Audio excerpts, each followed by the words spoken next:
Baiklah, sekarang mari kita mengenali jenis-jenis label. Okey. Ini adalah label, stiker label lah. Dipanggil stiker tu pasal dia ada gam. Jadi kita boleh terus lekatkan. Jadi kita tak adalah sapu-sapu geram uhu gitu kan. Gam-gam uhu, gam cap gajah, lepas tu kita tampal, tak ada. Okey. Jadi kita menggunakan label-label yang ada stiker begini. Okey. Dia ada beberapa jenis. Okey, yang common, yang biasa untuk paste, kalau perhatikan, ini dipanggil label jenis mirror coat. Apa itu mirror coat? Mirror coat adalah merujuk kepada mirror coated, iaitu memberi kesan glossy ataupun kesan berkilat kat stiker ni. Jadi stiker ni sebenarnya menjadi inilah yang paling banyak orang pakai, menjadi pilihan ramai kerana harga dia.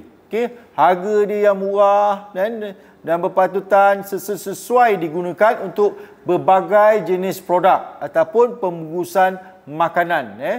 Dan stiker mirror coat ni dia bersifat semi waterproof. Stiker mirror coat ini dia bersifat semi waterproof. Okey. Kerana dia dicetak menggunakan dakwat yang kalis air. Ini kalau air kena dekat dia punya tulisan ni tak terlarut.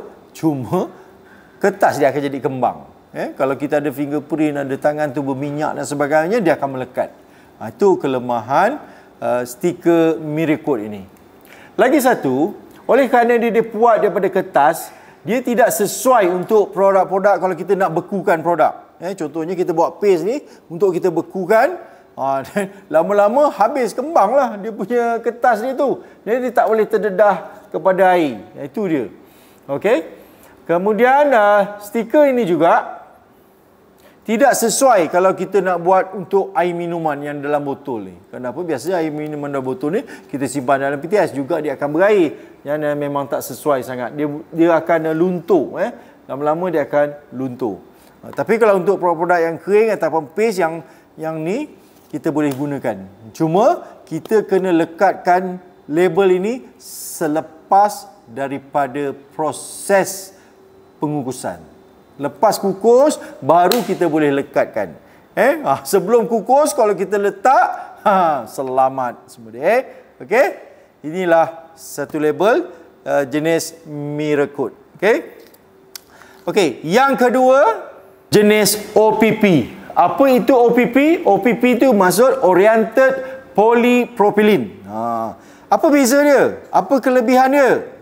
Yang ini adalah stiker lut sinar. Tuan-tuan dan puan-puan. Perhatikan dia lut sinar macam ni. Dia transparent. Macam tu. Jadi nampak kelas lah, ada kelas sikit. Okey. Stiker ini dia memberikan image yang simple tapi eksklusif pada produk dan sesuai digunakan produk-produk seperti untuk balang kaca, untuk produk yang dalam botol lah begini, tapi pastikan background dia cantik tu. Okay? And then dia juga sesuai untuk bekas-bekas lut sinar mahupun tin. Okay, nampak kelas lah gitu. Dan oleh kerana stiker ini ataupun label ini diperbuat daripada plastik dan bukannya kertas, harga ni sedikit mahal daripada mirror coat tadi. Okay? Dan seperti yang saya katakan tadi, kelebihan dia kalis air dan boleh sesuai digunakan untuk produk kalau kita nak buat sejuk beku ataupun frozen ataupun jenis-jenis botol air yang begini. Jadi OPP ni selain daripada sesuai untuk produk makanan yang jenis frozen yang berair, dia biasa juga digunakan untuk produk-produk mandian. Kerana kita tahu produk mandian ni memang dia sentiasa basah gitu kan. Okey, jadi itu kelebihan dan juga kelemahan OPP ni. Okey. So yang ketiga, kita tepikan yang lain. Yang ini panggil stiker PP. Apa pula itu PP kan? PP itu adalah polypropylene. Yang ini. So apa beza dengan yang mirror coat ni? Stiker polypropylene mempunyai lapisan plastik pada permukaan kertas stiker ni. Jadi stiker ni sebenarnya dia lagi nipis. Kalau tengok dia lagi nipis daripada Miracle ini.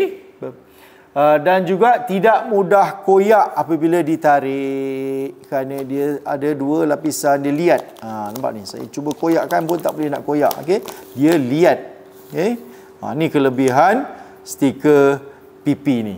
Okey, and then dia memang of course lah, bila sebut bila PP ni dah liat, memanglah disesuai untuk kebanyakan produk-produk paste kita, sama ada untuk sejuk beku ataupun untuk yang jenis kukus begini. Saya menggunakan stiker PP ni. Semua produk-produk saya menggunakan stiker PP ni. Kami akan lekatkan sebelum kami lekatkan sebelum kita isi. Ni jenis PP kita lekatkan sebelum kita isi. Kelemahan dia, harga dia lah. Okey, harga dia agak mahal tuan-tuan dan puan-puan. Jadi kalau sekeping ni dia akan cicah sehingga 50 sen. Bayangkan saya punya depan dan belakang. So RM1. Tak masuk foil. Foil lagi dalam 40 sen. Jadi RM1 40 sen untuk ini saja. Okay? Tapi nampak kelas. Okay? Gitu. Jadi ini kita letakkan sebelum kita kukus. Dan untuk Miracle juga kita boleh lekatkan macam ni. Lekatkan je lah. Okay? Dan untuk jenis OPP ataupun transparent ni kita boleh lekatkan awal jugalah untuk air. Jadi saya gunakan ini untuk produk-produk kering saya sebenarnya. Okey. Untuk vanila saya, untuk rempah berani dam saya, dan yang jenis PP ni saya gunakan untuk paste saya, untuk paste saya yang kita tahu basah, dan stiker OPP ni saya gunakan untuk rangkaian air-air saya. Ni ada air katira ni, kita ada air lain lah, macam-macam air lagi, kita ada berbelas-belas jenis air. Jadi itu perkongsian saya mengenai label. Yang mana satu nak pilih, terpulang kepada bajet tuan-tuan dan puan-puan.